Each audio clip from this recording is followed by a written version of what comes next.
கர்த்தருக்குள் பிரியமானவர்களே, மே 2 இன்றைய பணித்துளிகளின் தலைப்பானது லேவியின் மாற்றங்கள். வசனம் லூக்கா 5வது அதிகாரம் 27வது வசனம்.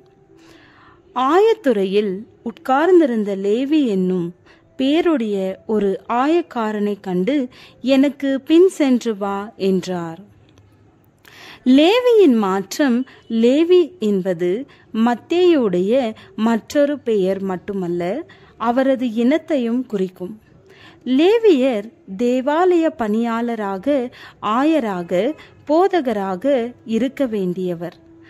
ஆயக்காரனாகிறார். ரோமருக்கு வரி வசூலிக்கும் தொழில் மக்களின் வெறுப்பையே சம்பாதித்தது. வரி வசூலிப்போர் பெரும்பாலும் பணக்காரராகவே இருந்தனர். ஏனெனில் அவர் கையூட்டு பெறுவது வாடிக்கை.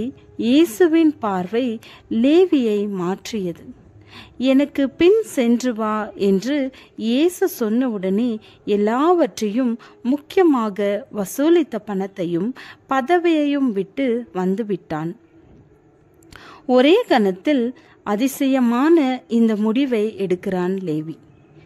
அவனது தொழிலில் அவனுக்கு இருந்த திருப்தியின்மை காரணமாக இருந்திருக்கலாம். பணம் இருந்தது, ஆனால் சமாதானம் இருந்திருக்க வாய்ப்பில்லை. மக்களின் வரி பணத்தை வசூலிக்கும் போது அவர்கள் வயிற்று எரிச்சலையும் சம்பாதித்தது. அவனுக்கு உறுத்தி கொண்டிருக்கும் அதே நேரத்தில் இயேசுவின் சந்தோஷமான சீஷர் கூட்டம் அவனை ஈர்த்திருக்கும். லூக்கா 5வது அதிகாரம் 29வது வசனத்தில், லேவி என்பவன் தன் வீட்டிலே அவருக்கு பெரிய விருந்து பண்ணினான். அநேக ஆயக்காரரும் மற்றவர்களும் அவர்களோடு கூட பந்தியிருந்தார்கள். விருந்தொன்றினை ஏற்படுத்தி தனது தீர்மானத்தால் ஏற்பட்ட மகிழ்ச்சியை பகிர்ந்து கொள்கிறான். இத்தகைய மகிழ்ச்சியான மனம் திரும்புதல் மாற்றத்தை அனுபவித்திருக்கிறீர்களா? சீஷரின் மாற்றம். வேத பாரகரும் பரிசேயரும் அவருடைய சீஷர்களுக்கு விரோதமாக முறுமுறுக்கிறார்கள். ஆயக்காரரோடும் பாவிகளோடும் போஜனம் பண்ணுவது குறித்து கேள்வி கேட்டார்கள். இயேசு அதிக நேரம் செலவழித்தது பாவிகளோடுதான்.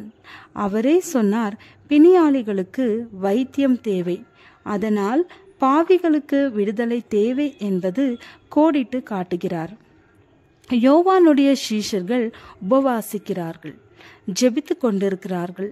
ஆனால் இயேசுவின் சீஷரோ விருந்து சாப்பிட்டு கொண்டிருக்கிறார்கள்.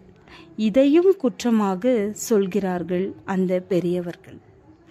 இதற்கு இயேசு சொன்ன மறுமொழி, மணவாளன் தங்களுடன் இருக்கும்போது உபவாசிக்க மாட்டார்களே, விருந்து செய்து அனுபவிப்பார்கள் அல்லவா என்று இயேசு அறிவுறுத்துகிறார். சீஷரில் நல்ல மாற்றம் ஏற்பட்டிருக்க காரணம் இயேசுவுடன் வாழ்வதுதான். இயேசுவுடன் வாழும்போது நம்முடைய வாழ்க்கை முறை மாறும். உலகம் துக்கமாக இருக்கும்போது இயேசுவின் சீஷர்கள் மகிழ்ச்சியாக இருப்பார். எப்பேற்பட்ட நிகழ்வுகளும் ஒரு உண்மை விசுவாசியை பாதிக்காது. ஜெபம். ஆண்டவரே, உள்ளார்ந்த முழுமையான மனமாற்றத்தை எங்களுக்கு தாரும். ஆமேன்.